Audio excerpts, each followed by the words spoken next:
My dear students, once again welcome to all of you. Students, इसके पहले के lecture में हम लोगों ने प्रश्न संग्रह 1.2 के सारे प्रश्न को हल कर चुके हैं।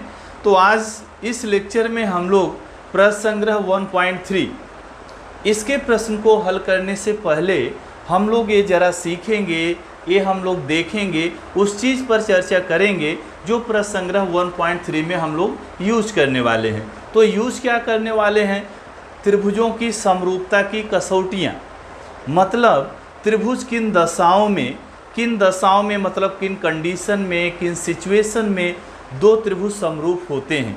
जबकि लेसन के स्टार्टिंग में जब लेसन शुरू हुआ था तो हमने आपको फर्स्ट लेक्चर में ही हमने बताया था कि समरूप आकृतियाँ क्या होती हैं।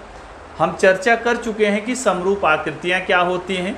समरूप आकृतियाँ क्या होती हैं?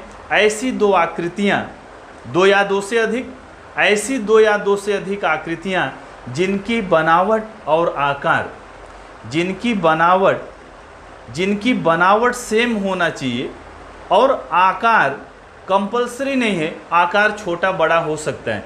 जैसे मैंने आपको एग्जाम्पल बताया था, जैसे मान लो ये दो आकृतियाँ हैं, दोनों देखने में एक ही जैसी लग रही हैं, तो इसको हम लोग बोल सकते हैं कि दोनों की बनावट एक ही जैसी है, लेकिन इसका आकार, इन दोनों आकृतियों का आकार डिफरेंट है, अलग अलग है। ये पहली आकृति बड़ी है और दूसरी आकृति छोटी है। बच्चों, ये दोनों जो शब्द हैं ना, बनावट और आकार, बहुत नज़दीकी अर्थ रखते हैं। दोनों का मीनिंग जो है, अर्थ है, बहुत नज़दीक है, बहुत थोड़ा सा डिफरेंस होता है। तो बनावट मतलब उसकी बनावट देखने में कैसा लगता है, आकार मतलब उसकी साइज़ क्या है, बड़ा है कि छोटा है। अगर मैं इसमें इंग्लिश का वर्ड यूज़ करूं तो बनावट को हम लोग बोल सकते हैं, इसको शेप बोलते हैं, और आकार को हम लोग बोल सकते हैं साइज़। तो जब हमने लेसन स्टार्ट किया तो हमने उधर चर्चा किया था कि दो या दो से अधिक ऐसी आकृतियाँ जिनका शेप समझ रहे ना, बनावट एक ही जैसी होनी चाहिए, परंतु कंपलसरी नहीं है, जरूरी नहीं है कि उनका आकार भी समान हो। तो बात समझ में आई? ऐसी आकृतियों को हम लोग क्या बोलते हैं? समरूप आकृतियाँ, मतलब जिसकी बनावट एक ही जैसी हो, जिनका शेप एक ही जैसा हो, परंतु जरूरी नहीं है कि उनका आकार भी समान हो, आकार बड़ा छोटा हो सकता है। लेकिन वहीं पर उसी लेक्चर में हमने बताया था कि ये जो परिभाषा है हम लोग त्रिभुज में अप्लाई नहीं कर सकते। अच्छा, क्यों नहीं अप्लाई कर सकते? हमने उधर भी डिस्कस किया था। एक बार फिर से मैं थोड़ा सा बहुत कम समय में आपको बता रहा हूँ। मान लो हमारे पास एक आकृति ऐसी है और एक दूसरी आकृति ऐसी है। अब कहने के लिए हम लोग ये बोल सकते हैं दोनों तो त्रिभुजाकार हैं, दोनों की बनावट कैसी है? त्रिभुजाकार है। आकार छोटा बड़ा हो सकता है, आकार पे हम लोग नहीं जा रहे हैं, क्योंकि आकार, इसमें समरूपता में आकार कंपलसरी नहीं है। आकार बड़ा हो सकता है, आकार छोटा हो सकता है, लेकिन बनावट एक ही जैसी होना चाहिए। बनावट का अगर इंग्लिश वर्ड यूज करोगे तो ज़्यादा सही है। शेप, उसका शेप एक ही जैसा होना चाहिए। अब देखने में अगर आपसे पूछा जाए या हमसे पूछा जाए तो हम लोग क्या बताएंगे? दोनों की बनावट एक ही जैसी है, दोनों त्रिभुजाकार हैं। कैसे हैं दोनों? दोनों त्रिभुजाकार हैं। तो क्या दोनों समरूप आकृतियां हैं? मैंने बताया था कि त्रिभुज के केस में हम ये डेफिनेशन को कंसीडर नहीं करेंगे। बात समझ में आई क्या? अब इस डेफिनेशन, इस परिभाषा के आधार पर हम लोग इसको भी बोल सकते हैं दोनों समरूप आकृतियां हैं, लेकिन त्रिभुज के केस में ऐसा नहीं है। त्रिभुज को समरूप बताने के लिए कुछ हमारे पास टेस्ट हैं। टेस्ट मतलब कसौटियाँ हैं, जिनके थ्रू, जिनके आधार पर हम लोग डिसाइड करेंगे कि त्रिभुज समरूप हैं कि नहीं है।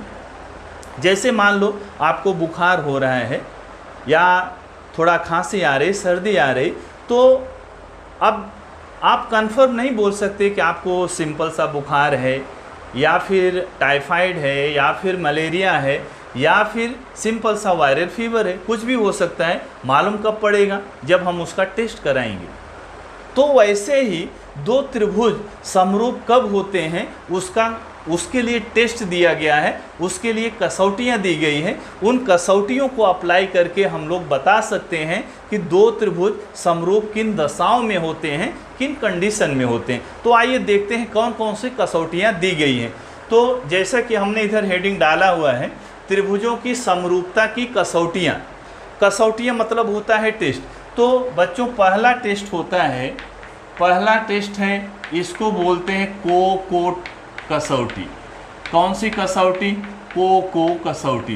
को मतलब है कोण कसौटी। को मतलब क्या हो गया? कोण कसौटी। कोण कसौटी क्या होती है?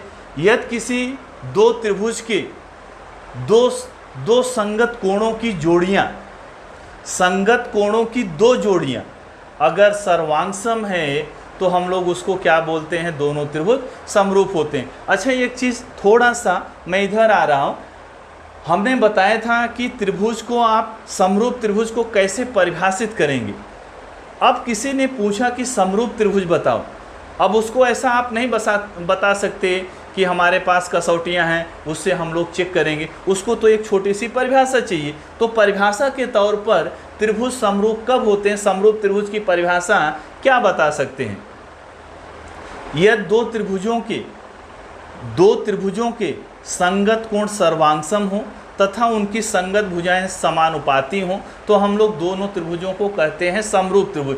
ये तो परिभाषा हो गई, ये परिभाषा है। मतलब दो त्रिभुज समरूप कब होते हैं? जब उनके संगत कोण क्या होते हैं? सर्वांगसम होते हैं और संगत भुजाएं क्या होती हैं? समानुपाती होती हैं। बात समझ में आई? ये परिभाषा हो गई समरूप त्रिभुज की परिभाषा। लेकिन अब समरूप त्रिभुज कैसे आप चेक करोगे? उसके लिए कसौटियाँ दिए हैं। तो पहली कसौटी पे हम लोग बात कर रहे हैं। पहली कसौटी क्या दिया है? को कसौटी। को कसौटी मतलब कोण कसौटी। तो अगर मैं बोलूँ इसको परिभाषित करो या इसको शब्दों में बताओ, शब्दों में लिखो, तो किस तरह से लिख सकते हैं? यदि दो त्रिभुजों के, और त्रिभुज तो दो होने चाहिए, कम से कम दो होने चाहिए। एक त्रिभुज तो सर्वांगसम होगा नहीं, समरूप तो होगा नहीं। अरे जब दो त्रिभुजों की तुलना करेंगे, कोई कसौटी अप्लाई करेंगे, तभी तो बता सकते हैं कि दोनों समरूप हैं कि नहीं। कोई एक चीज़ है तो किसके समरूप है, किससे तुलना करेंगे? तो दो त्रिभुजों के यदि संगत कोणों की दो जोड़ियां क्या हो? सर्वांगसम हो, तो दोनों त्रिभुजों को क्या कहते हैं? समरूप त्रिभुज कहते हैं। तो आइए आकृति द्वारा इसको और हम लोग क्लियर करते हैं। मान लो ये त्रिभुज ABC हो गया और एक दूसरा त्रिभुज हमने इधर बना दिया, त्रिभुज PQR। त्रिभुज ABC और त्रिभुज PQR। अब एक कसौटी क्या कहती है? इस कसौटी से कैसे हम लोग चेक करें? यदि दो त्रिभुजों में संगत कोणों की दो जोड़ियां, संगत कोणों की कितनी जोड़ियां? दो जोड़ियों में कितने कोण हो जाएंगे? कुल 4 कोण हो जाएंगे। बात समझ में आ रही क्या? यदि दो त्रिभुजों में संगत कोणों की दो जोड़ियां क्या हो? सर्वांगसम हो, तो दोनों त्रिभुजों को क्या कहते हैं? समरूप कहते हैं। तो आइए इसको हम लोग इसको शब्दों में नहीं लिखेंगे, गणितीय रूप में इसकी परिभाषा हम लोग लिखते हैं। त्रिभुज ABC तथा त्रिभुज PQR में, किसमें? त्रिभुज ABC तथा त्रिभुज PQR में क्या हो? यदि कोणों की दो जोड़ियां सर्वांगसम हो, यदि संगत कोणों की दो जोड़ियां, कोण A, इसका संगत कोण क्या हो जाएगा? P। मान लो कोण A किसके सर्वांगसम है? यदि कोण A सर्वांगसम हो किसके? कोण P के। तथा दूसरा एक कोई संगत कोणों की जोड़ियां हम लोग ले लेते हैं। मान लो हमने B ले लिया, तो B का संगत कोण क्या हो जाएगा? Q हो जाएगा। संगत कोण B, इसका संगत कोण क्या है? Q है। अगर ऐसा है, दो त्रिभुजों में अगर ऐसा है कि मतलब समझ गए क्या? यदि दो त्रिभुजों में संगत कोणों की दो जोड़ियां अगर सर्वांगसम है तो दोनों त्रिभुजों को क्या बोलते हैं? समरूप त्रिभुज बोलते हैं। तब यहां पर क्या लिखेंगे? तब या तो लिख सकते हैं तो त्रिभुज ABC समरूप त्रिभुज PQR। बातें समझ में आ गई क्या? त्रिभुज ABC समरूप त्रिभुज PQR आ गई। पहली कसौटी आपको समझ में आ गई क्या? पहली कसौटी क्या है? को कसौटी मतलब कोण कसौटी। और अगर किसी को बताना हुआ तो कैसे बताएंगे? यदि दो त्रिभुजों में संगत कोणों की दो जोड़ियां सर्वांगसम हो, दो त्रिभुजों में संगत कोणों की दो जोड़ियां सर्वांग सम हो तो बच्चों दोनों त्रिभुज कैसे होते हैं? समरूप त्रिभुज होते हैं। अच्छा, ये आपको मालूम है, ये समरूप का चिन्ह है, ये चिन्ह लगा दिया तो क्या हो गया? समरूप हो गया। त्रिभुज ABC किसके समरूप हो गया? त्रिभुज PQR के। अब यहाँ पर 1-to-1 करिस्पॉन्डेंस, इंग्लिश में बोलते हैं 1-to-1 करिस्पॉन्डेंस, एकाएकी संगत भी बोलते हैं। अब एकाएकी संगत पे जरा ध्यान दो, ये जो शब्द बोल रहा हूँ एकाएकी संगत, इसका मतलब क्या हुआ? कोण एक इसके सर्वांग सम है P के, कोण ए इधर देखो फर्स्ट ऑर्डर पे लिखा है, पहले नंबर पे लिखा है, तो पहले नंबर पर इधर क्या होना चाहिए? कोण P होना चाहिए।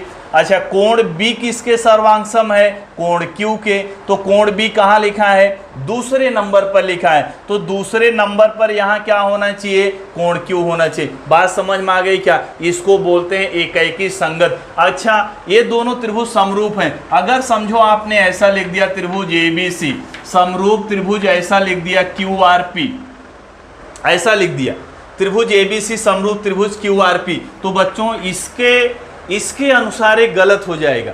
क्यों गलत हो जाएगा? कोण ए किसके सर्वांग सम है? P के। कोण ए देखो पहले नंबर पर है, इधर कोण P पहले नंबर पर नहीं है, तो इसका विशेष ध्यान रखने का, जब कोण समरूप हो जाएंगे ना तो इसका आपको विशेष ध्यान रखना है। जो कोण जिसके सर्वांग सम है, मतलब जो कोण जिसके बराबर है, उसी ऑर्डर में लिखेंगे। तो पहली ये कसौटी क्लियर हो गई, तो दूसरी कसौटी हम लोग देखते हैं। तो चलिए बच्चों देखते हैं दूसरी कसौटी। दूसरी कसौटी क्या है? भू को भू कसौटी, भू को भू कसौटी। इधर एक ही अक्षर यूज किया, भू मतलब भुजा, को मतलब कोण, भू मतलब भुजा। क्या इसको बोल सकते हैं? भुजा कोण भुजा कसौटी। शॉर्ट में क्या बोलेंगे? भू को भू कसौटी।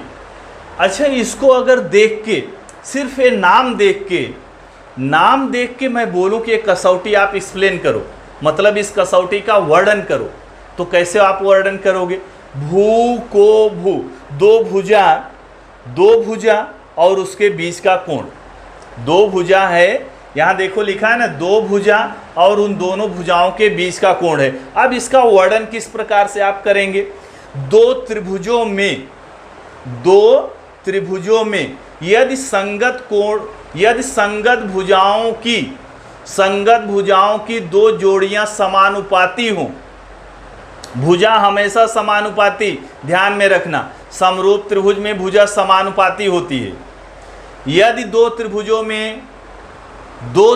में संगत भुजाओं की दो जोड़ियां क्या हों? समानुपाती हों, और उनके बीच का कोण सर्वांग सम हो, तो दोनों त्रिभुजों को क्या बोलते हैं? समरूप त्रिभुज बोलते हैं। तो आइए आकृति द्वारा इसको और हम लोग क्लियर करते हैं। मान लीजिए कि हमारे पास ये दो त्रिभुज हैं, त्रिभुज ABC और त्रिभुज PQR, ये दो त्रिभुज हैं। इन दोनों त्रिभुजों में कैसे हम लोग इसको अप्लाई करेंगे? पहली बात, आपको इसका अर्थ मतलब इसका वर्णन, इसका एक्सप्लेनेशन आना चाहिए कि एक्चुअली इसका मतलब क्या है। क्या लिखा है? भू को भू कसौटी, भू को भू कसौटी। इसका मतलब यदि दो त्रिभुज में, किसमें? दो त्रिभुज में संगत भुजाओं की दो जोड़ियां क्या हों? समानुपाती हों, और उनके बीच का कोण सर्वांग सम हो, तो दोनों त्रिभुजों को क्या कहते हैं? समरूप त्रिभुज कहते हैं। तो आइए इस त्रिभुज में यही परिभाषा जो हमने अभी बोला, इसको आप गणितीय रूप में कैसे लिखेंगे? त्रिभुज ABC तथा त्रिभुज PQR में यदि संगत भुजाओं की दो जोड़ियां क्या हों? समानुपाती हों। संगत भुजाओं, चलो भुजा ले लिया AB की संगत भुजा क्या है? PQ। आकृति में देख रहे हैं ना, AB, इसकी संगत भुजा क्या? PQ।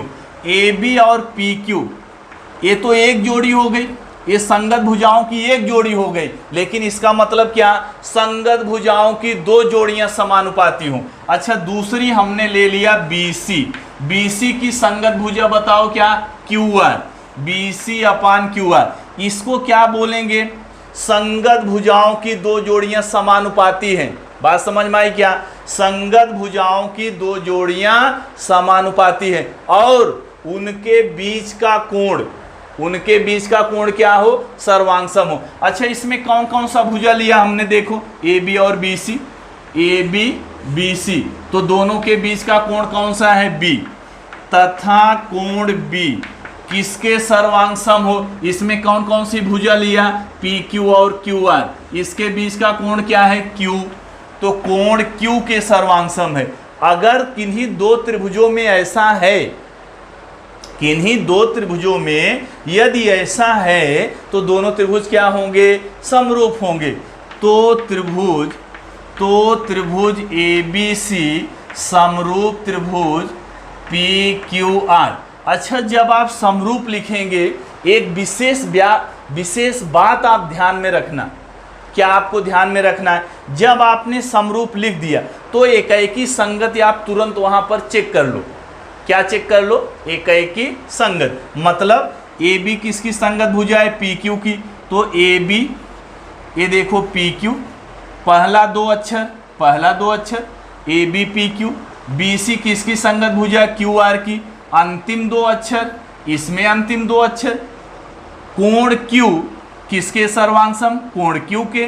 कोण बी कहाँ लिखा है? बीच में, तो इधर भी कोण क्यू बीच में होना चाहिए, बीच में ही है। तो एकाएकी संगत बराबर होना चाहिए। अगर ये गलत हो गया तो फिर आगे आप नहीं कर पाओगे, बाकी आगे गलतियां होती जाएंगी। तो बात समझ में आ गई?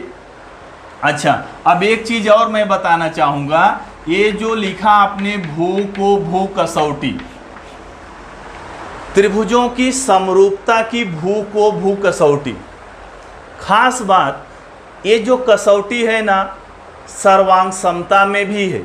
किसमें है? त्रिभुजों की सर्वांग समता की कसौटी।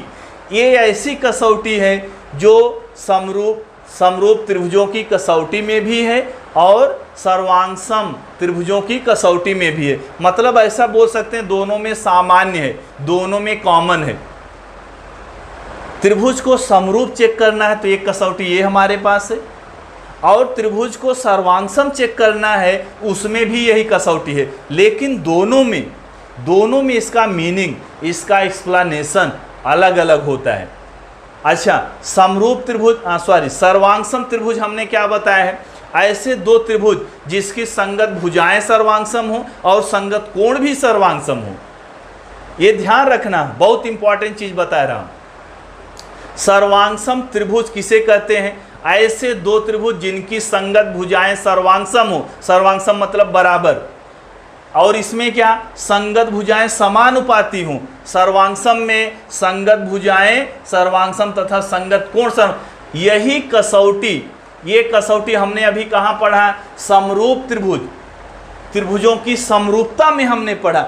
अगर यही समझो हमको पढ़ना है त्रिभुजों की सर्वांग समता में, अगर यही अगर पढ़ना होता तो वहां पर इसको कैसे लिखते? मान लिया यही दो त्रिभुज हैं तो उसमें हम लोग ऐसे लिखते, यदि त्रिभुज ए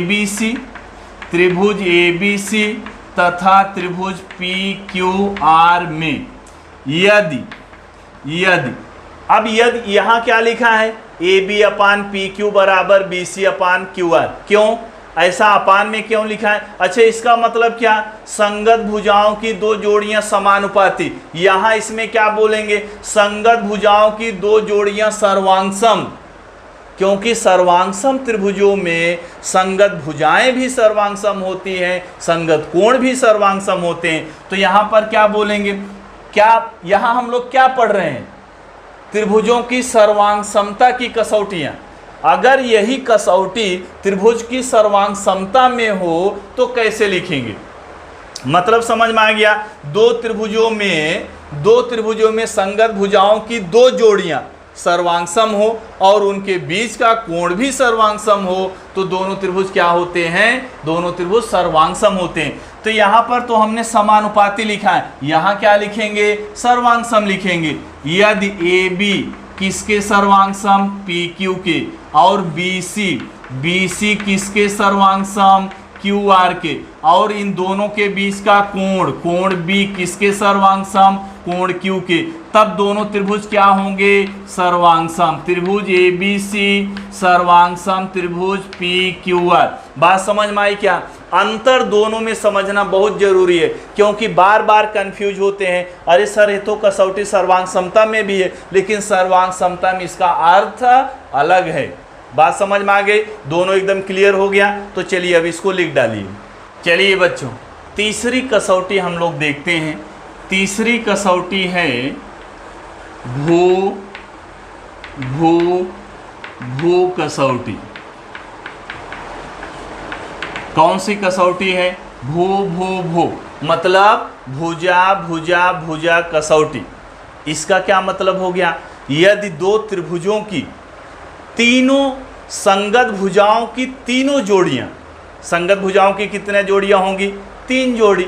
अरे एक त्रिभुज में 3 भुजा, दूसरे त्रिभुज में 3 भुजा, कुल मिला के 6 भुजा। 6 भुजा को जोड़ियों में अगर कन्वर्ट करोगे तो कितना जोड़ी मिल जाएगी? 3। एक जोड़ी में 2 भुजाएं। तो बात समझ में आई क्या? यदि दो त्रिभुजों की तीनों संगत भुजाएं समानुपाती हों तो दोनों त्रिभुजों को क्या कहते हैं? समरूप कहते हैं। तो मान लीजिए ये आकृति है, ये त्रिभुज ABC है और दूसरा त्रिभुज है PQR। दूसरा त्रिभुज क्या है? PQR है। यदि दोनों त्रिभुजों में संगत भुजाओं की तीनों जोड़ियां क्या हों? समानुपाती हों, तो तो दोनों त्रिभुजों को क्या कहते हैं? समरूप त्रिभुज कहते हैं। तो लिखेंगे कैसे? त्रिभुज ABC तथा त्रिभुज PQR में यदि संगत भुजाओं की तीनों जोड़ियां AB अपान PQ, BC अपान क्या? QR बराबर AC अपान PR। तो ये समझ में आए क्या? हमने क्या लिखा? इसका मतलब क्या हुआ? दो त्रिभुजों में संगत भुजाओं की तीनों जोड़ियां क्या हैं? समानुपाती। समानुपाती समझते हैं क्या? जब दो अनुपात को बराबर कर देते हैं तो उसमें जो अंक यूज करते हैं, जो राशियां यूज करते हैं, उसको बोलते हैं समानुपाती। तो ये समानुपाती हैं। संगत भुजाओं की तीनों जोड़ियां क्या हो गई? समानुपाती। तो दोनों त्रिभुज कैसे? दोनों त्रिभुज समरूप। तो त्रिभुज ABC समरूप त्रिभुज PQR। बात समझ में आई क्या? अच्छा, जब आपने समरूप का चिन्ह लगा दिया तो एकाएकी संगति आपको चेक करना है। एकाएकी संगत इसमें AB की संगत भुजा क्या? PQ। ये देखो AB और PQ पहला 2 अक्षर, AB PQ। BC QR अंतिम 2 अक्षर, AC पहला और अंतिम। बात समझ में आ गई क्या? एकाएकी संगत चेक करना बहुत जरूरी है, यहाँ गलती नहीं होना चाहिए। अच्छा, तो कौन सी कसौटी हम लोग पढ़े? भू कसौटी। भू कसौटी मतलब भुजा भुजा कसौटी। अच्छा, यही कसौटी, यही टेस्ट अगर सर्वांग समता में हो तो कैसे आप करोगे? सर्वांग समता में कैसे आप करेंगे? यदि दो त्रिभुजों में संगत भुजाओं की तीनों जोड़ियां क्या हो? सर्वांगसम हो। तीनों जोड़ियां क्या हो? सर्वांगसम हो। तो दोनों त्रिभुज कैसे होते हैं? सर्वांगसम होते हैं। बात समझ में आ गई क्या? तो चलिए, अब ये 3 कसौटियां हम लोगों ने अब तक पढ़ लिया। तो चलिए बच्चों, हमने 3 कसौटियां पढ़ा। कौन कौन सी कसौटी हमने पढ़ी? को मतलब कोण कसौटी, भुजा कोण भुजा कसौटी, भुजा कसौटी। अच्छा, ये इसका अर्थ एक बार फिर से आप बता दो। यदि दो त्रिभुजों में किसमें? 2 त्रिभुजों में, माना त्रिभुज ABC और त्रिभुज PQR। यदि 2 त्रिभुजों में संगत कोणों की 2 जोड़ियां सर्वांगसम हो, मतलब बराबर हो, तब दोनों त्रिभुज समरूप होते हैं। कौन सी कसौटी से? को कसौटी से। बात समझ में आई क्या? अच्छा, इसकी जगह एक और कसौटी होती है, को मतलब यदि संगत कोणों की तीनों जोड़ियां सर्वांगसम हो, संगत कोणों की तीनों जोड़ियां सर्वांगसम हो तो त्रिभुज क्या होते हैं? समरूप होते हैं। तो बच्चों, इसको लगाने की कहीं जरूरत नहीं है। क्यों? जहाँ एक कसौटी लगेगी ना वहीं पे एक कसौटी लगेगी। ऐसा नहीं होगा कि एक कसौटी लगे और एक कसौटी न लगे। क्यों? इसका रीज़न समझो। यदि मान लो कोण ए किसके बराबर है P के, कोण B किसके बराबर है Q के, तो तीसरा तो अपने आप बराबर हो जाएगा। यदि दो संगत कोणों की यदि दो जोड़ियां बराबर हो तो संगत कोणों की तीसरी जोड़ी तो अपने आप बराबर हो जाती है। तो मतलब हमको इसको कहीं यूज करने की जरूरत नहीं पड़ेगी। अगर ये यूज होगा तो ये भी यूज होगा, अगर ए नहीं यूज हो रहा है तो ये भी नहीं यूज होगा। बात समझ में आई क्या? समझ में आ गई ना? तो चलिए बाकी ये सब आपने, ये बाकी का दोनों आपने अच्छे से समझ लिया। अब हम लोग पढ़ते हैं समरूप त्रिभुजों के गुणधर्म। समरूप त्रिभुजों के गुणधर्म। तो चलिए हेडिंग डालिए समरूप त्रिभुजों के गुणधर्म। तो आइए बच्चों अब देखते हैं हम लोग समरूप त्रिभुजों के गुणधर्म। समरूप त्रिभुजों के 3 गुणधर्म होते हैं।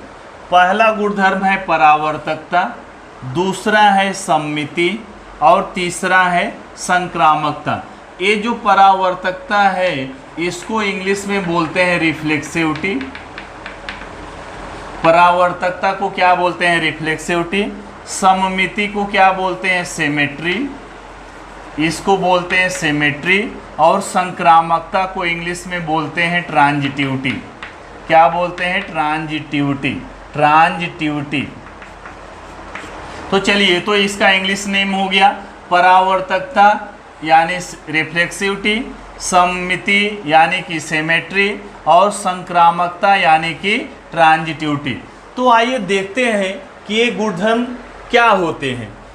समरूप त्रिभुजों के गुणधर्म। अच्छा, यही गुणधर्म ना हम लोगों ने रेखाखंडों, सर्वांगसम रेखाखंडों का गुणधर्म यही तीनों है। सर्वांगसम त्रिभुजों के गुणधर्म यही तीनों हैं। यही तीनों नाम मतलब परावर्तकता, सममिति, संक्रामकता। कक्षा 9वीं में हमने पढ़ा है सर्वांगसम रेखाखंडों के गुणधर्म। नाम यही तीनों, लेकिन यूज अलग अलग। यदि कोई रेखाखंड अपने आप का सर्वांगसम होता है, ये कौन सा गुणधर्म है? परावर्तकता है। यदि पहला रेखाखंड दूसरे के सर्वांगसम है तो दूसरा रेखाखंड पहले के सर्वांगसम होता है, ये क्या है? सममिति है। और तीसरा क्या है? संक्रामकता है। यदि पहला रेखाखंड दूसरे के सर्वांगसम हो और दूसरा रेखाखंड तीसरे के सर्वांगसम हो तो पहला किसके सर्वांगसम हो जाएगा? तीसरे के। इसको क्या बोलते हैं? संक्रामकता। सेम ऐसे ही है, प्रत्येक त्रिभुज अपने आप का समरूप त्रिभुज होता है। हर एक त्रिभुज अपने आप का समरूप त्रिभुज होता है। इस गुणधर्म को क्या बोलते हैं? परावर्तकता। परावर्तकता मतलब रिफ्लेक्सिविटी, परावर्तन। जैसे समझो आपने दर्पण में देखा, आपका ही चेहरा दिख रहा है, मतलब परावर्तन हो रहा है। परावर्तन हो रहा है मतलब साइज छोटा बड़ा हो सकता है, साइज छोटा बड़ा हो सकता है, लेकिन आप ऐसे शीशा में अपना मुंह देखोगे तो आपका ही दिखेगा समरूप। समझ में आए क्या? परावर्तकता मतलब प्रत्येक त्रिभुज अपने आप का समरूप त्रिभुज होता है। तो इसमें क्या लिख लेंगे? प्रत्येक त्रिभुज अपने आप का समरूप त्रिभुज होता है। बात समझ में आ गई क्या? जैसे मान लो त्रिभुज ABC है, त्रिभुज ABC समरूप त्रिभुज ABC, खुद वही त्रिभुज अपने आप का समरूप होगा। अच्छा, सममिति में यदि पहला त्रिभुज दूसरे के समरूप है तो इसका मतलब दूसरा किसके समरूप है? पहले त्रिभुज का समरूप है। तो चलो अब छोटा छोटा इसका डेफिनेशन लिखते हैं। पहला त्रिभुज किसके समरूप हो गया? दूसरे त्रिभुज के।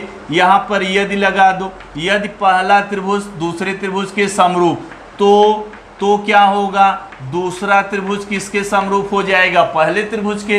अच्छा, संक्रामकता में क्या? यदि पहला त्रिभुज ऐसा लिखा है ट्रायंगल 1, पहला त्रिभुज किसके समरूप? दूसरे त्रिभुज के। तथा दूसरा त्रिभुज किसके समरूप? तीसरे त्रिभुज के। तो पहला त्रिभुज तीसरे त्रिभुज के समरूप होगा या तीसरा त्रिभुज पहले त्रिभुज के समरूप होगा। तो बात समझ में आ गई क्या? परावर्तकता में एक ही चीज लेते हैं, वह स्वयं का समरूप होगा। सममिति में दो त्रिभुज, यदि पहला त्रिभुज दूसरे के समरूप तो इसका मतलब दूसरा त्रिभुज पहले त्रिभुज का समरूप। संक्रामकता, यदि पहला त्रिभुज दूसरे के समरूप है और दूसरा त्रिभुज तीसरे के समरूप है तो इसका मतलब पहला त्रिभुज तीसरे त्रिभुज के समरूप होगा। तो बच्चों ये तीन गुणधर्म हैं समरूप त्रिभुजों के। बात समझ में आई? अब इसको आप नोट कर डालिए। तो आइए बच्चों, अब हम लोग शुरू करते हैं प्रश्न संग्रह 1.3। 1.3 के लिए जितने भी सारे चीज़ें हमको चाहिए थी, जो हमको पढ़ना था, वो सारी चीज़ें हम पढ़ चुके हैं। तो अब हम लोग शुरू करते हैं प्रश्न संग्रह 1.3। प्रश्न संग्रह 1.3 का ये पहला प्रश्न जिसकी संलग्न आकृति हमने यहाँ पर बनाया है। और प्रश्न क्या है? आकृति 1.55 में कोण ABC 75 अंश, जैसा कि आप आकृति में देख रहे हैं। ये कोण का नाम क्या होगा? कोण ABC। कोण ABC की माप कितना दिया है? 75 अंश। कोण EDC यही कोण, इसका माप दिया है 75 अंश। तो इनमें दो त्रिभुज किस कसौटी के अनुसार समरूप हैं? तो इस आकृति में दो त्रिभुज किस कसौटी के अनुसार समरूप हैं, उनकी समरूपता की एकाएकी संगत लिखिए। उनकी समरूपता की एकाएकी संगत लिखिए। तो सवाल क्या है? इस आकृति में हमको एक कोण दिया है 75 अंश, कोण ABC 75 अंश, और एक कोण दिया है EDC, कितना दिया है? 75 अंश। तो क्या चेक करना है? कौन से दो त्रिभुज और किस कसौटी के अनुसार समरूप हैं। अच्छा, मैं अगर आपसे पूछूं कि इस आकृति में टोटल कितने त्रिभुज हैं, तो कितना त्रिभुज आपको दिख रहा है? दो त्रिभुज दिख रहा है। एक त्रिभुज ABC और दूसरा त्रिभुज कौन सा? त्रिभुज EDC। तो यही दो त्रिभुज हैं, यही समरूप हो सकते हैं। तो आइए देखते हैं कि ये दोनों त्रिभुज किस तरह से समरूप हैं। अच्छा, तो प्रश्न कैसे आप शुरुआत करते हैं? दत्त लिख करके इस आकृति में क्या दिया है बताओ? कोण ABC दिया है, कितना दिया है? 75 अंश दिया है। और क्या दिया है? कोण EDC भी दिया है, कितना दिया है? 75 अंश दिया है। अच्छा, हमको क्या चेक करना है कि कौन से दो त्रिभुज और किस कसौटी से समरूप है। अच्छा, जब कोण दिया है तो कोणों वाली कसौटी यूज कर सकते हैं, तो त्रिभुज ABC तथा त्रिभुज EDC में, अब दोनों त्रिभुज ध्यान से देखिए। त्रिभुज ABC में कोण ABC कितना है? त्रिभुज ABC में कोण ABC कितना है? 75 अंश है। ये सर्वांगसम हो जाएगा कोण EDC के सर्वांगसम ना। अरे दोनों बराबर हैं तो सर्वांगसम। त्रिभुज ABC का कोण ABC 75 अंश, त्रिभुज EDC में कोण EDC 75 अंश, तो दोनों सर्वांगसम ना। अच्छा, इसका कारण क्या लिखेंगे? प्रत्येक कोण कितना है? 75 अंश दिया है।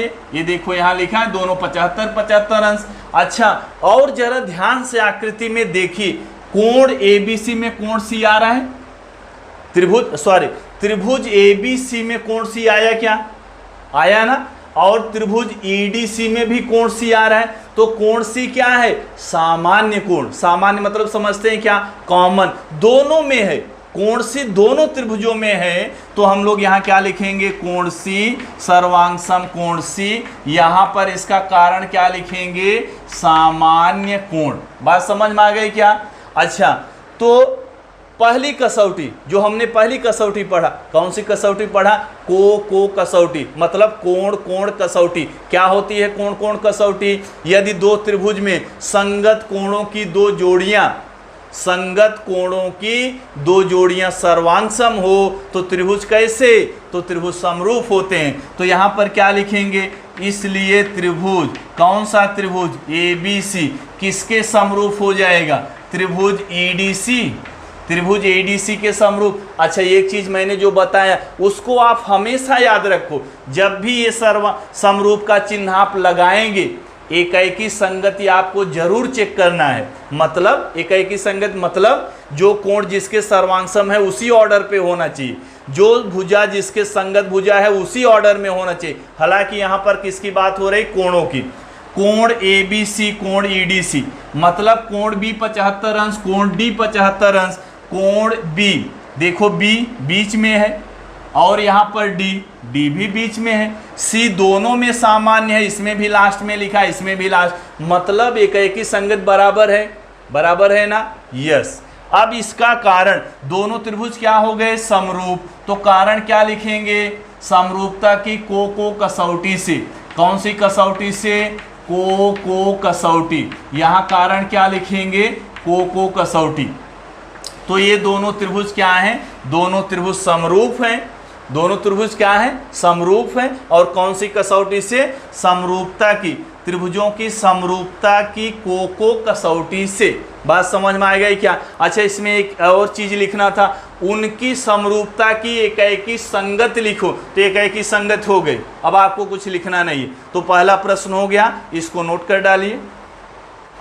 तो चलिए बच्चों देखते हैं दूसरा प्रश्न।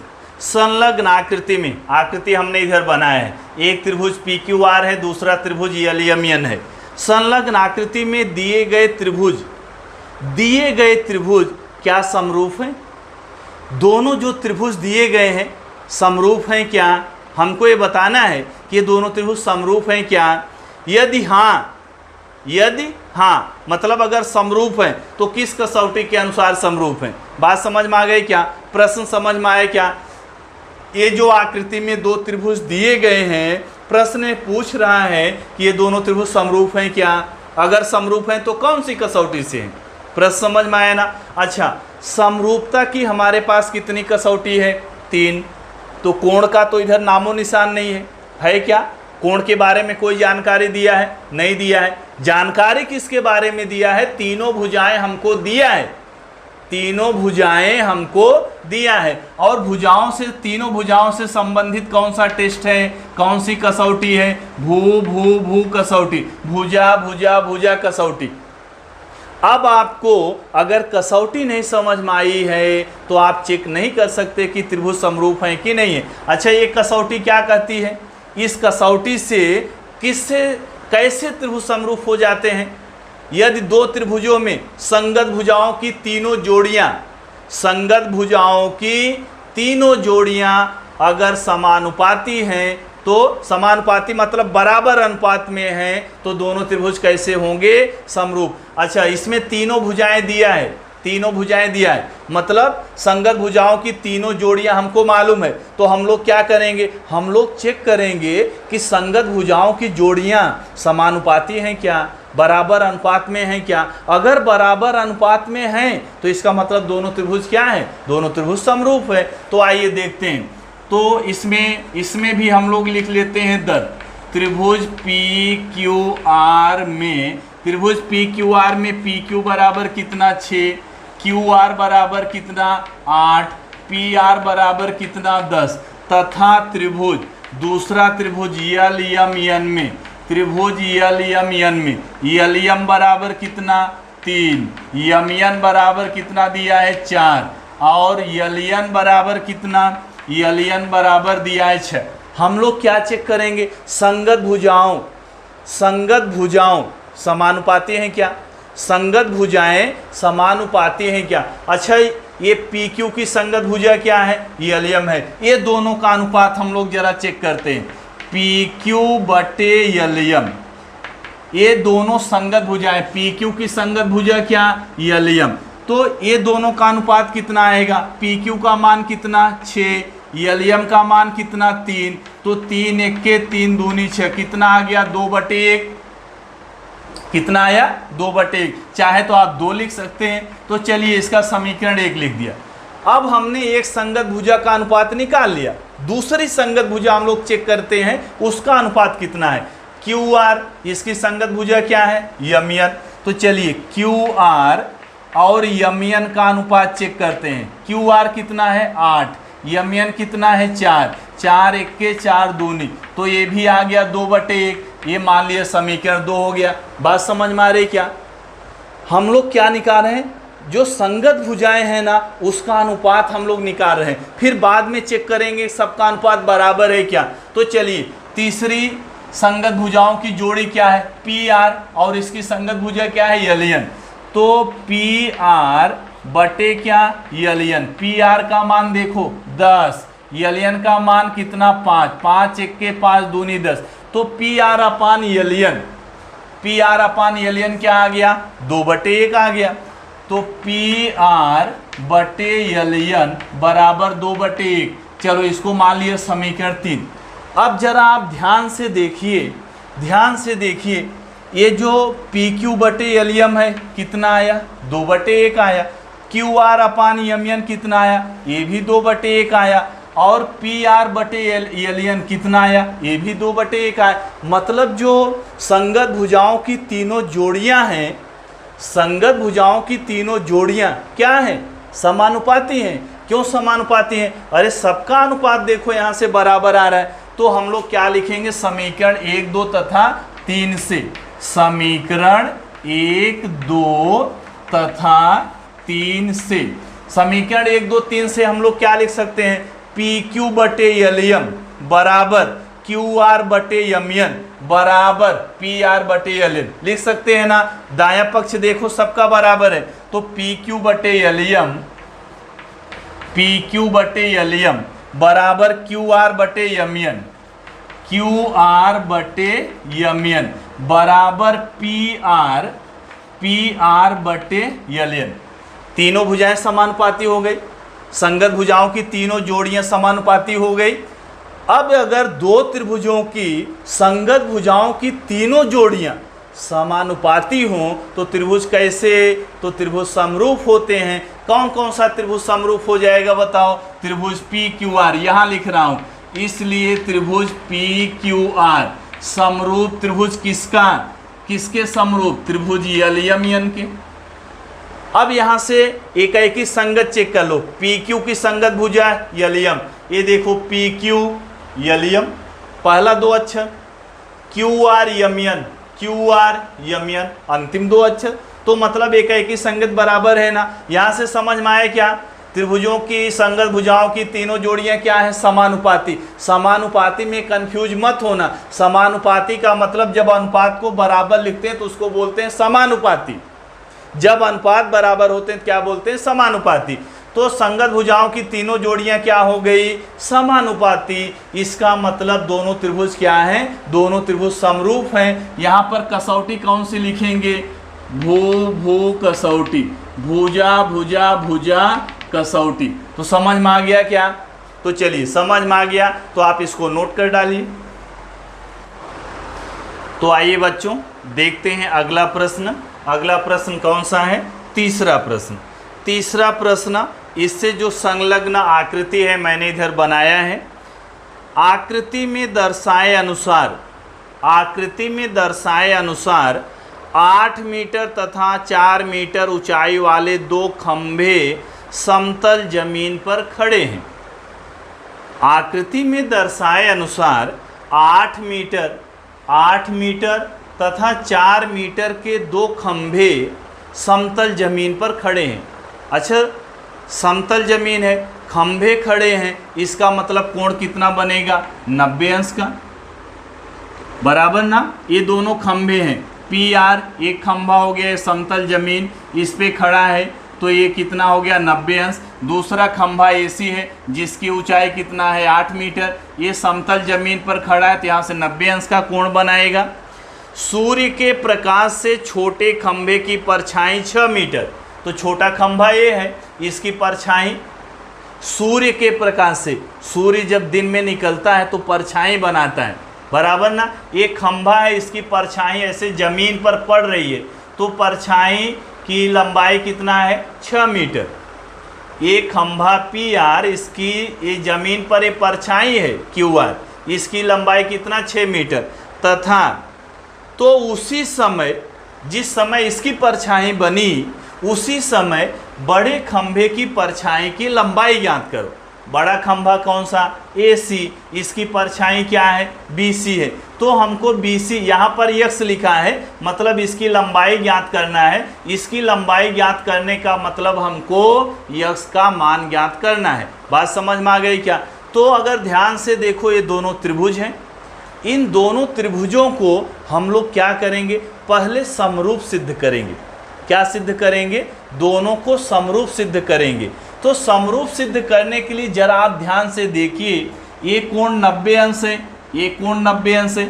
तो दोनों में एक कोण, एक संगत कोण बराबर हो गया, एक संगत कोण सर्वांगसम हो गया। अगर एक और संगत कोणों की जोड़ियां सर्वांगसम हो जाए, एक संगत कोणों की एक जोड़ी यहां से सर्वांगसम दिख रही है ना, प्रत्येक कोण 90 अंश, एक एक कोण बराबर हो गया। अगर संगत कोणों की एक जोड़ी और सर्वांगसम हो जाए तो हम लोग बोलेंगे को कसौटी से दोनों त्रिभुज कैसे हैं, समरूप त्रिभुज है। और हम जानते हैं जब दो त्रिभुज समरूप होते हैं तो उनकी संगत भुजाएं क्या होती हैं, समानुपाती हैं। उनकी संगत भुजाएं समानुपाती होती हैं। बात समझ में आ रही क्या? अच्छा, इसको हम लोग भुजा वाली कसौटी से नहीं सिद्ध कर सकते, क्योंकि इसमें दो भुजा दिया है। ये ध्यान से देखो तो इसमें एक ही भुजा दिया है। यश तो चरांक है, ये तो निकालना है, इसकी माप नहीं मालूम है, तो भुजा की हम लोग कोई कसौटी यहाँ पर नहीं लगा सकते। बात समझ में आ रही क्या? अच्छा, तो एक कोण यहाँ पर बराबर हो गया। तो हम लोग पहले इसको रफली देख लो, किसमें, त्रिभुज PRQ तथा त्रिभुज ACB में त्रिभुज PRQ में कोण R, इसमें किस कोण के बराबर है, कोण C के। कोण R कोण C के बराबर क्यों है? प्रत्येक कोण 90 अंश। बात समझ में आई क्या?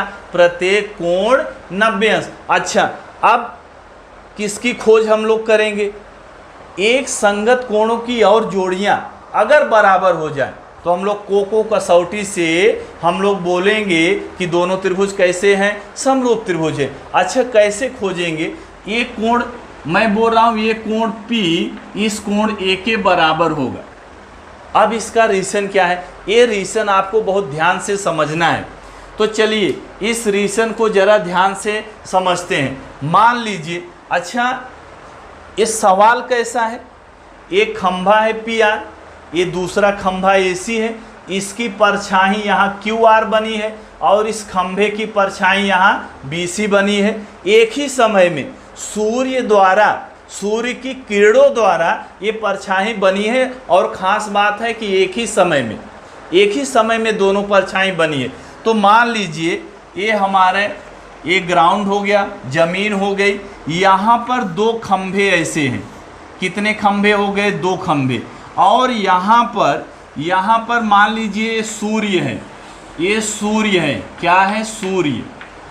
अब यहाँ से जब किरणें ऐसे निकल के आती हैं, ऐसे किरणें निकल के आएंगी, ऐसे आएंगी ना, और सूर्य हमारी पृथ्वी से बहुत दूर है, और जो बहुत दूर है ना, तो जब किरणें निकल के आएंगी ना, इतनी दूर पहुँचते पहुँचते वो समांतर होती हैं।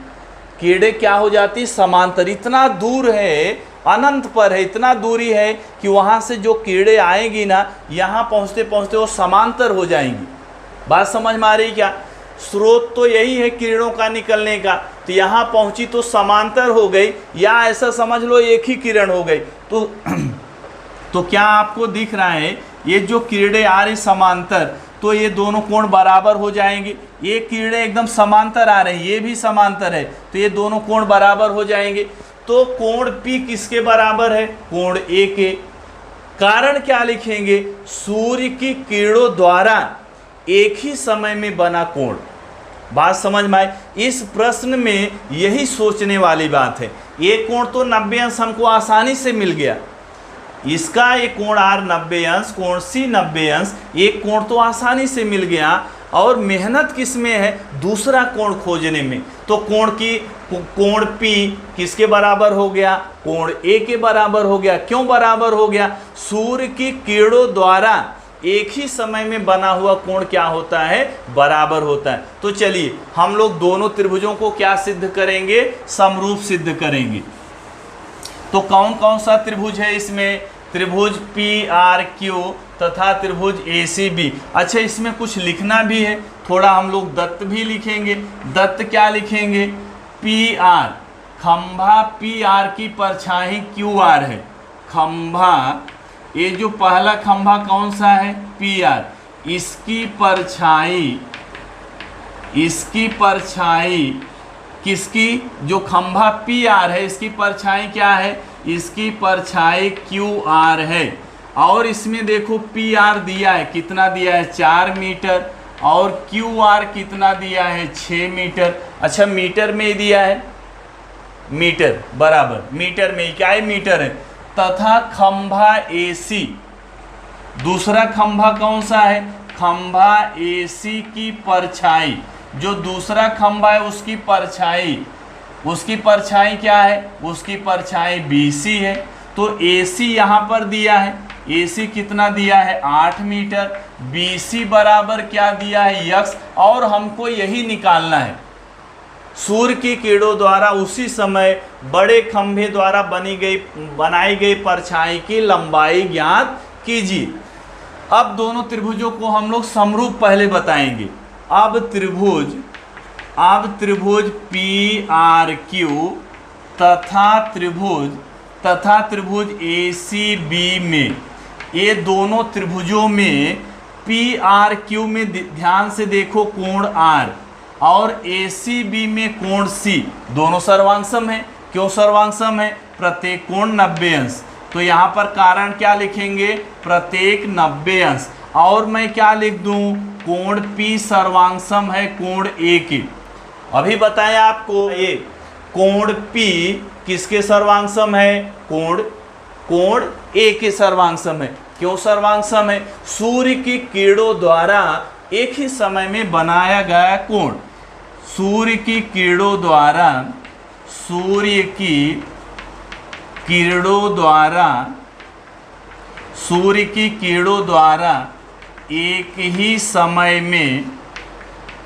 ही समय में बने कोण, ये दोनों कोण एक ही समय में बने हैं। किसके द्वारा बने हैं, सूर्य की किरणों द्वारा एक ही समय में बनाए गए कोण है, इसके लिए सर्वांगसम है। अब जरा ध्यान से देखिए, दोनों त्रिभुजों के संगत कोणों की दो जोड़ियां सर्वांगसम है। इसका मतलब दोनों कोण कैसे हैं, दोनों त्रिभुज कैसे हैं, दोनों त्रिभुज समरूप हैं। तो क्या लिखेंगे, इसलिए त्रिभुज PRQ किसके समरूप हो जाएगा, त्रिभुज ACB की। तो एक बार चेक कर लो, कोण R किसके समरूप है, C के, R बीच में है, C भी बीच में है। कोण P किसके समरूप है, A के, कोण P पहले नंबर पे, कोण A भी पहले नंबर पे, तो एक ही संगत बराबर है, बराबर। तो यहाँ पर इसका कारण क्या लिखेंगे, कौन से कसौटी से दोनों समरूप हुए, कोको कसौटी से। बात समझ में आई क्या, कोको कसौटी से दोनों त्रिभुज समरूप हो गए। अच्छा अब एक चीज, जब दो त्रिभुज समरूप होते हैं तो उनकी संगत भुजाएं कैसी होती हैं, समानुपाती होती हैं। यदि दो त्रिभुज समरूप होते हैं तो संगत कोण कैसे होते हैं, संगत कोण तो बराबर होते हैं, बराबर यानी कि सर्वांगसम होते हैं। दो समरूप त्रिभुजों की संगत भुजाएं कैसी, समानुपाती, संगत कोण कैसे, सर्वांगसम। तो हमको यहाँ पर भुजाओं से मतलब है। अच्छा PR की संगत भुजा क्या है, AC, तो यहाँ पर लिख दूं PR बटे AC बराबर, अच्छा हमको चाहिए क्या, PR और AC हो गया। और यहाँ से देखो QR, ये QR की संगत भुजा क्या है, BC बराबर QR बटे BC। ये बात समझ में आई। अच्छा इसको हमने क्यों लिखा, जब दो त्रिभुज समरूप होते हैं तो उनकी संगत भुजाएं कैसी होती हैं, समानुपाती होते हैं। तो हमने ये सिद्ध कर दिया ना, दोनों त्रिभुज समरूप हैं। जब दोनों त्रिभुज समरूप हैं तो इसका मतलब उसकी संगत भुजाएं कैसी होंगी, समानुपाती होंगी। अच्छा तो हमने यहाँ पर कितनी जोड़ियाँ लिखा है, संगत भुजाओं की दो जोड़ियाँ हमने लिखा है। एक और इसमें बच रही, कौन सी, पी क्यू बटे क्या, पी क्यू, पी क्यू की संगत भुजा क्या हो जाएगी, ए बी हो जाएगी। अच्छा ये देखिए जरा ध्यान से, पी क्यू और ए बी एक भी भुजा की माप नहीं दी गई है और इनमें से हमको कुछ निकालना भी नहीं है, तो यहाँ पर इसको लिखने की ज़रूरत भी नहीं है। बात समझ में आई क्या, संगत भुजाएं क्या, समानुपाती, हमको बस इससे ही हमारा काम हो जाएगा, तो तीसरी संगत भुजा लिखने की ज़रूरत नहीं है। अच्छा अब इसका कारण क्या लिखेंगे, त्रिभुज समरूप थे इसके लिए संगत भुजाएं समानुपाती, तो यहाँ क्या लिखेंगे, समरूप त्रिभुजों की संगत भुजाएं क्या बोलते हैं, सत्रिसमभु। बात समझ में आए क्या, समरूप त्रिभुज की संगत भुजाएं, बस इतना ही कारण आपको लिखना है और ऐसे ही लिखना है। बात समझ में आ गई, समरूप त्रिभुजों की संगत भुजाएं। तो चलिए यहाँ पर मान रख देते हैं, पी आर, पी आर का मान कितना दिया है 4, AC, AC का मान कितना दिया है 8, क्यू आर का मान कितना दिया है 6, BC, BC का मान कितना है यक्स, और यही यक्स हमको निकालना है। तो आइए देखो 4/8 ये तो कैंसिल हो जाएगा, 4 1 के 4, 4 दूनी 8, तो इधर कितना आ गया 1/2 बराबर 6/x। अब तिर्यक गुणा कर दूं, यक्स का गुणा 1 से कितना आ जाएगा, यक्स आ गया, इधर 6 गुणे कितना आ गया 2, तो यक्स बराबर कितना 12, यक्स मतलब क्या BC, अरे यक्स किसका मान है BC का, तो BC बराबर कितना आ गया 12 मीटर। अच्छा BC है क्या, BC है क्या, खंभा AC की परछाई BC है, तो BC तो हमको निकालना था, तो अब यहाँ पर क्या लिखेंगे, अतः बड़े खंभे की परछाई की लंबाई 12 मीटर है। बात समझ में आई, तो प्रश्न को नोट कर डालिए। तो आइए बच्चों अब देखते हैं अगला प्रश्न, यानी कि चौथा प्रश्न। त्रिभुज ABC में आकृति हमने बनाया है, त्रिभुज ABC में AP लंब है BC पर, BQ लंब है AC पर। त्रिभुज ABC में BQ, A पॉइंट का नाम है Q, BC किस पर लंब है, AC पर लंब है, मतलब एक कोण कितना 90 अंश। BQ लंब है AC पर, AP किस पर लंब है, BC पर लंब है। तो सिद्ध कीजिए त्रिभुज CPA, त्रिभुज CPA, ये त्रिभुज CPA समरूप त्रिभुज CQB। दिखा क्या, अच्छा इसको अलग अलग कलर से बना दे रहा हूँ। त्रिभुज CPA, ये देखो येलो कलर से मैंने बना दिया, ये त्रिभुज है, कौन सा त्रिभुज है CPA बराबर, और दूसरा त्रिभुज CBQ, ये देखो रेड कलर से मैं बना रहा हूँ, जरा ध्यान से इधर देखना, ये दूसरा त्रिभुज है। ये जो रेड कलर का त्रिभुज है और जो येलो कलर का त्रिभुज है, ये दोनों को क्या सिद्ध करना है, समरूप सिद्ध करना है। समरूप सिद्ध करना है तो जरा आप ध्यान से देखिए, ये त्रिभुज CPA, कौन सा त्रिभुज CPA, और कौन सा त्रिभुज लेना है CQB, कौन सा त्रिभुज CQB। ये CPA येलो कलर वाला त्रिभुज, कौन से कलर वाला, येलो कलर, और CQB कौन से कलर वाला त्रिभुज है, रेड कलर वाला त्रिभुज। दोनों को क्या सिद्ध करना है, समरूप सिद्ध करना है। अच्छा ध्यान से देखिए, ये CPA में एक कोण 90 अंश है, कौन सा कोण P 90 अंश है। अच्छा CQB में देखिए कोण 90 अंश है, कौन सा कोण 90 अंश है, कोण Q 90 अंश है।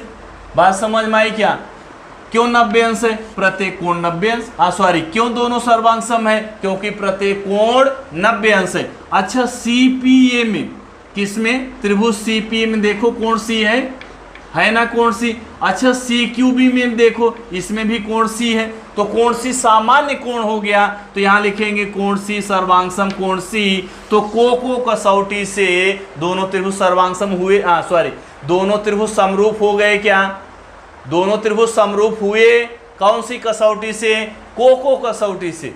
तो चलिए अब पहले हम लोग क्या लिखते हैं, इसमें लिख लेते हैं दर, क्या दिया है, त्रिभुज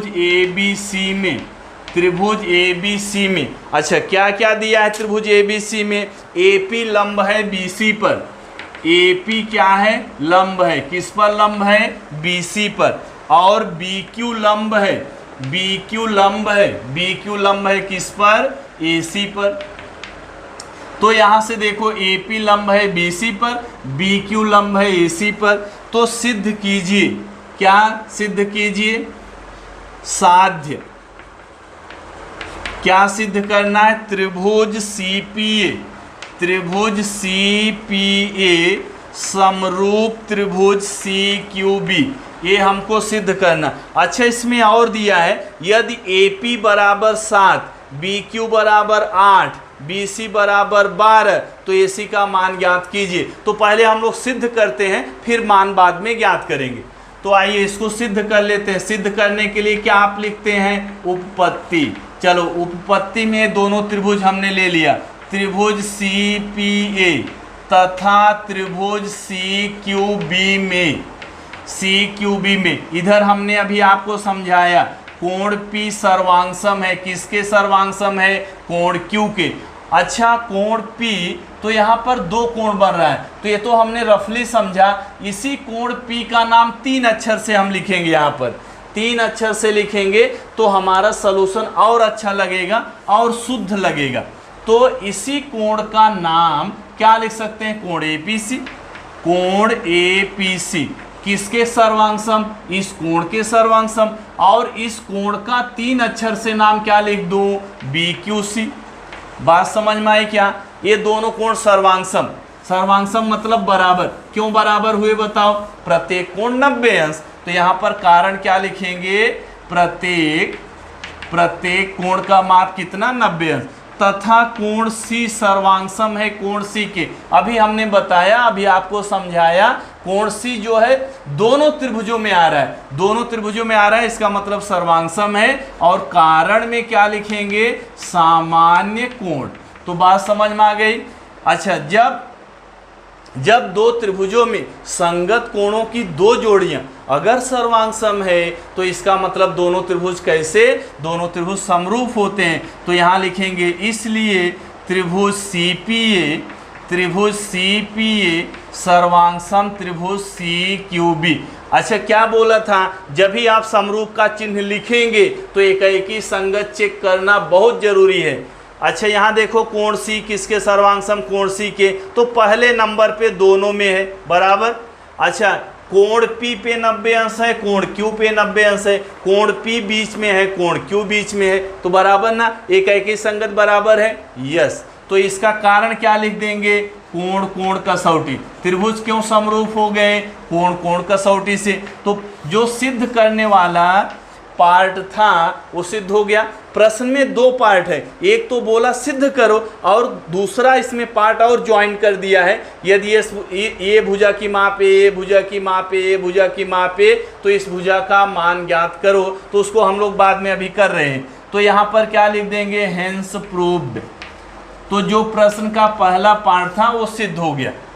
यहाँ तक बात समझ में आ गई। अच्छा यहाँ तक बात समझ में आ गई।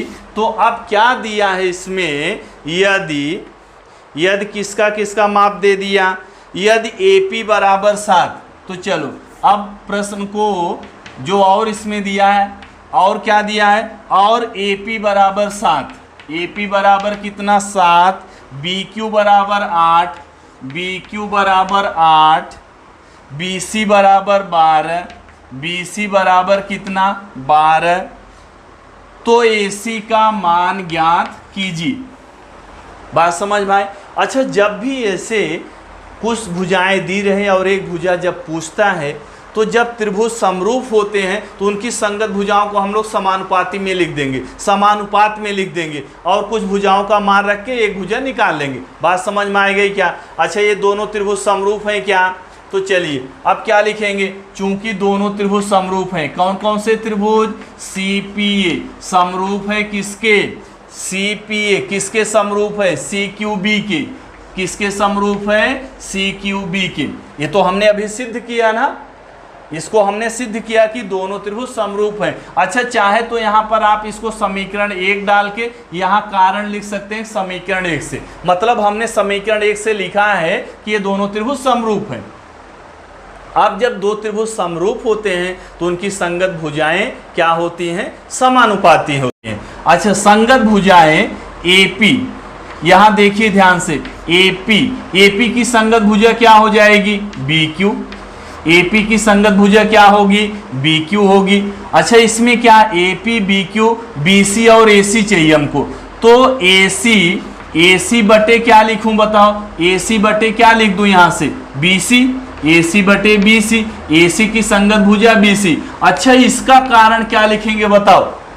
इसका कारण क्या? अरे दो त्रिभुज समरूप हैं तो उनकी संगत भुजाएं समानुपाती, संगत भुजाएं समानुपाती। क्या लिखेंगे? समरूप त्रिभुजों की संगत भुजाएं।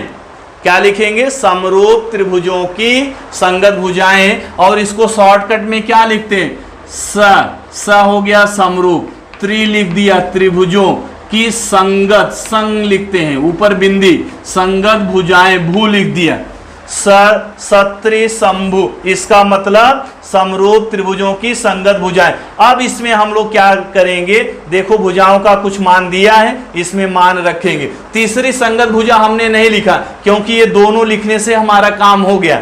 तो आइए, AP का मान देखो कितना दिया है? 7 दिया है। मैं यहां हल कर दे रहा हूं। AP का मान कितना? 7 बटे क्या? BQ का मान देखो कितना? 8 बराबर AC तो हमको निकालना है, AC बटे BC का मान कितना है? 12। बात समझ में आई क्या? अब यहां से हम क्या करेंगे? तिर्यक गुणा कर लेंगे। 7 गुणे 12, 8 गुणे AC, तो कितना आ गया यहां से? 8 गुणे AC बराबर 7 गुणे कितना? 12। तो AC बराबर 7 गुणे 12। इस 8 को बराबर किधर करेंगे? भाग लग गया। तो 4 तिहाई 12, 4 दूनी 8, 4 तिहाई 12, 4 दूनी 8। तो ये 7 को 2 से भाग दे दो, कितना आ जाएगा? 3.5। तो AC बराबर 3.5 गुणे 3, 3.5 गुणे 3, 3 पचे कितना? 15, 3 त्रिका 9, 1 10, एक अंक पे दशमलव लगाए, 10.5। AC का मान कितना आ गया? 10.5। अगर प्रश्न अच्छे से समझ में आ गया है तो पूरे प्रश्न को नोट कर डालिए। तो इस प्रश्न संग्रह में 4, 5 कुल मिला के 9 प्रश्न हैं, जिसमें से हम लोग 4 प्रश्न हल कर चुके हैं और बाकी के प्रश्नों को हम लोग अगले लेक्चर में हल करेंगे। Thank you.